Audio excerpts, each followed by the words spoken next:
So funny enough, from what I'm realizing inside of myself, is having to conquer this whole idea of people's perceptions of myself and what it means to actually attempt to inspire people or to give them information that may potentially help them, and realizing something for myself that I haven't really maybe given enough volume to, and that is more with regards to the fact that I don't think it matters how I sort of come out or how I present myself or the journey the road that is taken.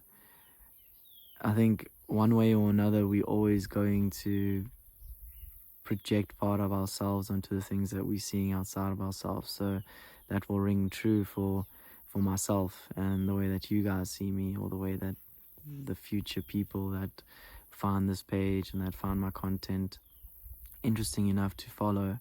People aren't always going to experience you positively. And I think I've created quite a complex inside of my mind of trying to get things super right so that I can avoid or dilute the amount of judgment I get, or the amount of kickback, or the amount of flack that I get. Because I guess the one thing that is very obvious for me, at least, is that in my mind I'm already like I have no idea, like a 10 million follower kind of guy or whatever.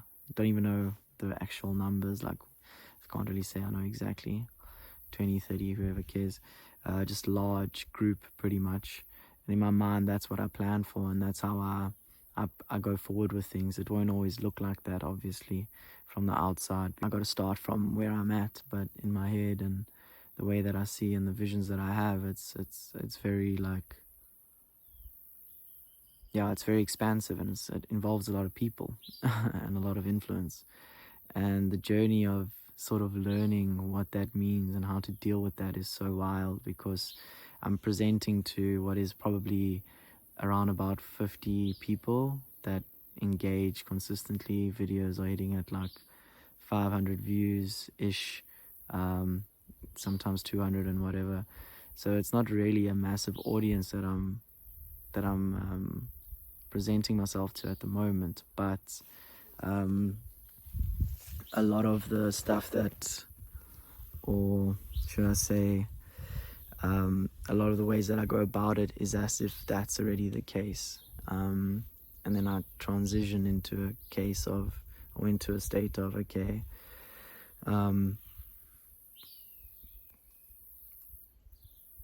let me deal with what I've got now, and then I change out of that and go into the bigger picture and whatever the case is. But the predominant theme here for me would be the idea, or the fact that I think we have these different parts of ourselves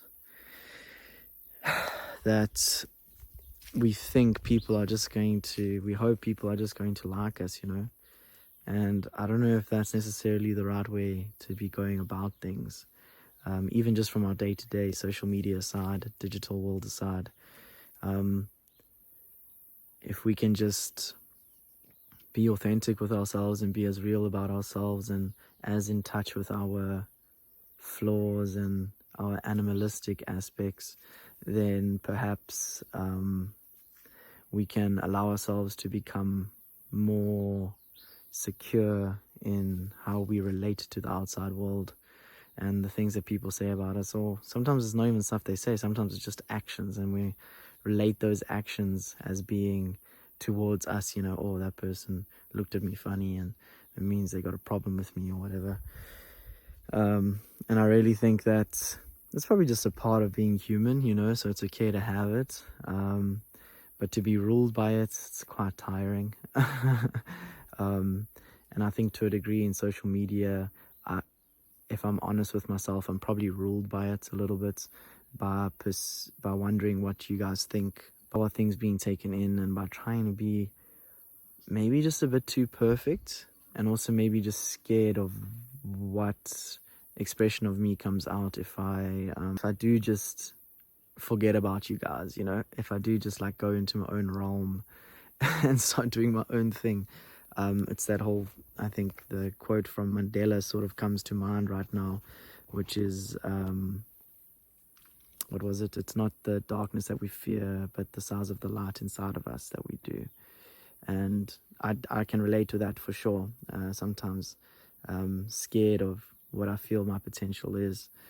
But then at the end of the day, we're all just human beings, bro. And that's another thing that I'm realizing. I'm like, I've always thought, I want to be the fucking most radical creative that anybody's ever seen, kind of thing.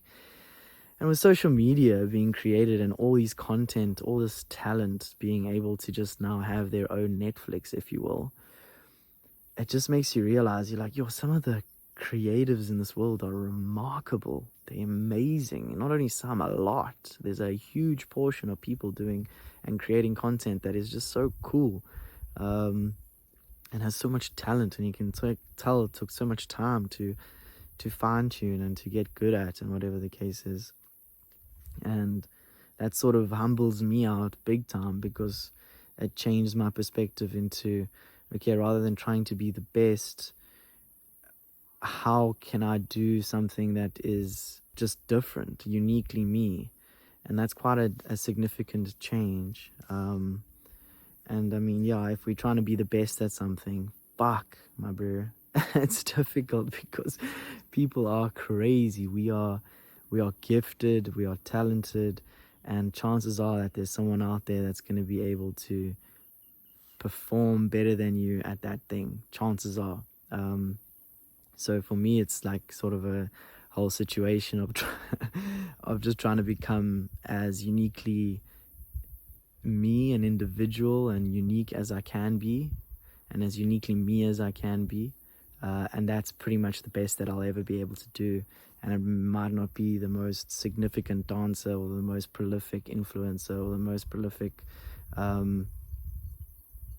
self-development sort of individual or insights or whatever, but at least I'm uniquely me, and no one's really going to be able to replicate that in particular, or no one else can walk in my shoes. And I guess that's where the beauty is.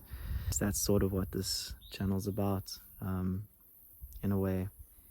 And I guess this is me sort of verbalizing and getting to a point where I'm like, okay, let me be honest and say that I think I'm trying to be a bit too perfect. Anyway, that's me for the day.